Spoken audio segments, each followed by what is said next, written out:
Welcome to another interview session. Today we're going to be tackling the subject of how global regulations will affect business and how technology can help. I have with me today Matt Hinkley, the CEO of Liquidus, as well as Paul Dube, the CTO of Liquidus, and myself. I'm the host, Jeff Naismith, the CMO of Liquidus. So let's get into it. Matt, there's a lot of different regulations coming down. What are you seeing being introduced that will affect business? It's a very broad statement. There's many regulations coming out right now affecting all different types of businesses out there. The digitization transition is really getting governments to look at current legislation and adapt it if needed. We've got digital asset frameworks being released all over the world right now. 37 central banks around the world coming out with new digital currencies, digital identities. So legislation needs to be laid down in order to, facilitate all of this. Over the last couple of years, we've seen some legislation come out of Europe, such as the GDPR legislation, which is the General Data Protection Regulation, basically stands for how individuals should be looking after their own data and the right to be forgotten and other use cases too.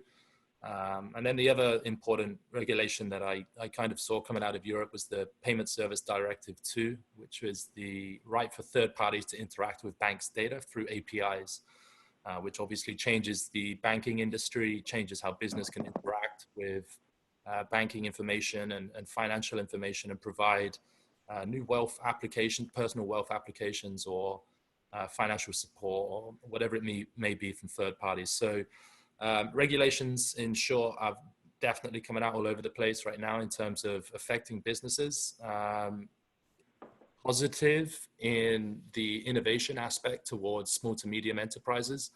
And could be seen as opportunistic or threatening towards the like of big institutions and like banks that are going to have to innovate so that competition doesn't compete. That's great. Paul, would you want to add anything to Matt's commentary there?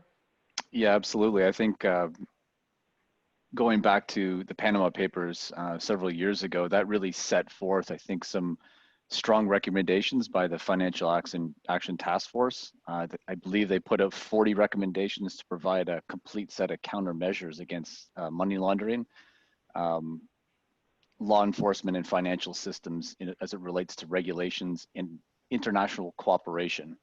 That's a bit of a mouthful.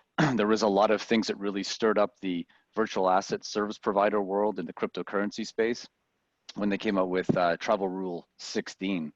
That really affected a lot of the exchanges that were out there. They had to actually, the travel rule required them and obligated them to obtain and hold and transmit required originator and beneficiary information in order to identify and report suspicious transactions, which I thought was quite interesting, considering a lot of the exchanges weren't doing that. And it's that fine balance where you do want to have privacy when you're transacting, but on the other hand, you do need regulations in order to move digital assets around. Really, really interesting stat I read the other day came from Chain Analysis, actually, and they said that only 1% of all Bitcoin goes through the dark web. So there's really not a huge anti-money laundering issue as it relates to crypto assets, but nonetheless, they've come out with these rules, and I think it's easier to work within some of these guidelines as it relates to virtual assets and virtual and digital assets and service providers. So that's what I would have to say on that side of the Financial Action Task Force rules and guidelines. Excellent. I know we could probably spend 2 hours talking about all the different regulations out there. There is quite a lot out there. We're just tackling high level which ones we're seeing today.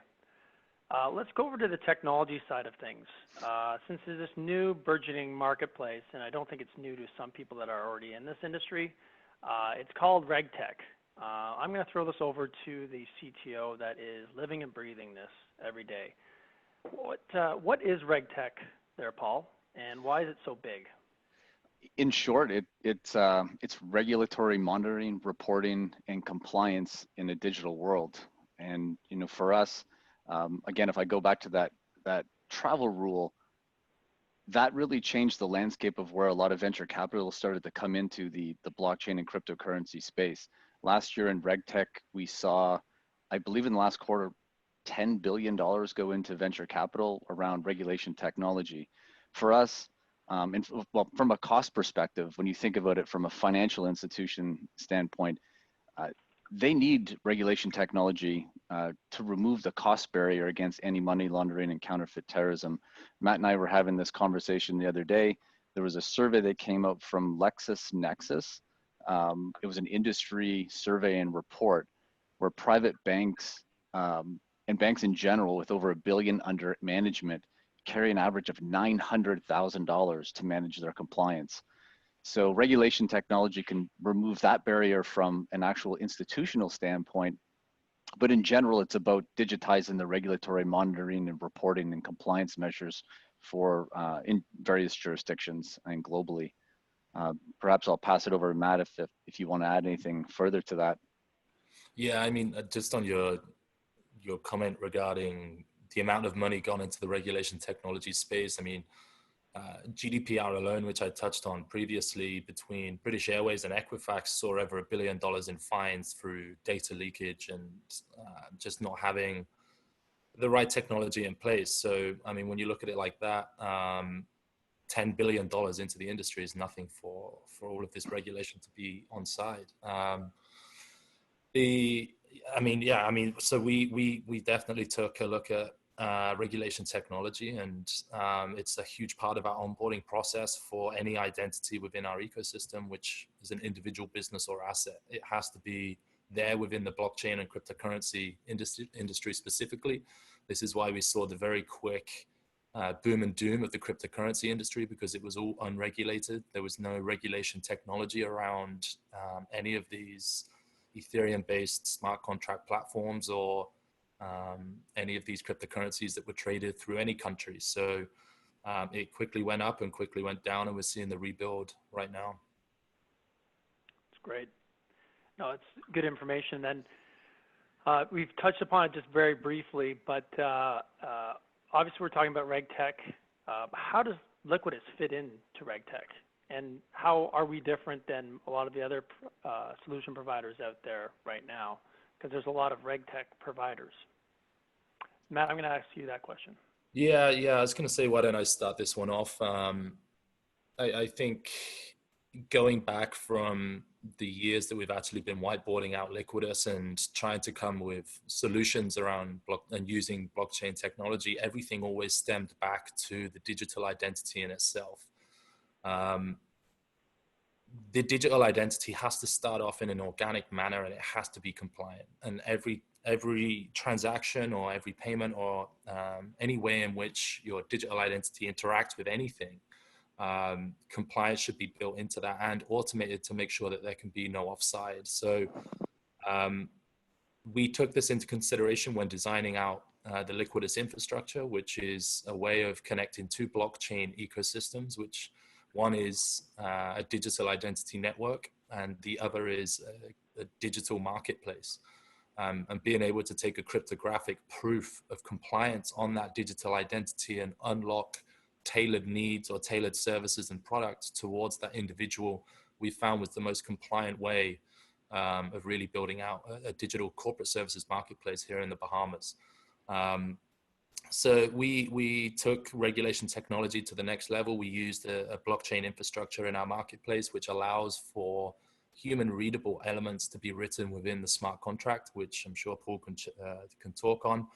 And the main reason for this was legislation has to be built into the technology, and it has to be arbitrated against, if needs be, by the human element from the stakeholders that we're working with. So we took compliance into full consideration when building out the tech. Great. And Paul, why don't you add some maybe technical definitions to some of the things that Matt mentioned? Yeah, I mean, that was really well explained. but for me, it's just quite simply building the digital boundaries between regulation, technology, and privacy. We have tended to take the approach, as Matt, a little bit of an addendum to what Matt has mentioned, taking it to a local jurisdiction and believing in these proof of concepts to digitize regulatory compliance by, using technology like portable and compliant digital identity, distributed data across service delivery providers, corporate service delivery providers, ensuring that privacy is protected by distributed private clouds services.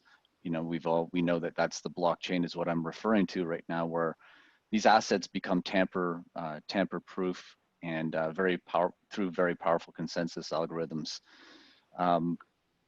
It's going to change the way that assets move around in the future. We looked at it from a holistic standpoint, with not just focusing maybe just on digital identity or simply digitizing governance. We're trying to create the identity, create that foundation, and then being able to distribute it across multiple corporate service providers. So in the end, we believe that we're going to be able to facilitate a virtual asset through our whole system that will eventually get onto exchanges, where today we see them on exchanges now fighting against some of these new rules that are coming out. The vision when we started this, and it was really Matt's vision, was building that foundation. And one really important part I'd like to add to this is the complexity of digitizing governance. So if you're operating a federated solution that connects all service delivery providers, then the creation of a digital unified governance model really help to optimize the flow of that digital asset as it bakes in rules and policy around regulatory and legislative frameworks. So that's what our aim is. And we believe that if we can build this out in one jurisdiction and then connect it to another, then we have a really nice foundation to present to the world as we move forward. And just to touch on that slightly, and you briefly mentioned it there, Paul, but I suppose the way in which we're slightly different as a company is we're not looking at building a digital identity system which has global standards already built in, which is a one-size-fits-all approach. We understand that regulations are completely different in each jurisdiction around the world, and we want the local stakeholders to take control of that legislation and own it and attest it and work with the individuals and businesses that they want to work with. So by building nodes into their infrastructure, we're creating a jurisdictional focused, agnostic digital identity ecosystem that, as Paul mentions, when you're looking to then, let's say, open up a new business into a new jurisdiction, you may only need to find one piece of information to add to your digital identity to unlock a full ecosystem of services again. But legislation will be different there, and it will be taken into consideration. Yeah, that's a really great point, Matt. And I know you touched upon the Ricardian contract and the sort of the technologies and strategies that we use, which, as Matt explained, the Ricardian contract is a human readable contract that's attached to our smart contract. Best way to look at that is it's connecting, the world of law to the world of cryptography to the world of accountancy, and bringing that all into one. In the event that you did need to arbitrate against a transaction in a business-to-business setting or a business-to-government setting. And so these are some of the strategies that we're employing as we're moving forward. Well, that's a fantastic wrap up to where we're at with RegTech as well as the regulatory framework right now. That's all the time we have for today, but thank you, Matt and Paul, for joining us for this. We'll have you back on in one of the other Q&A sessions. Till next time, thanks very much.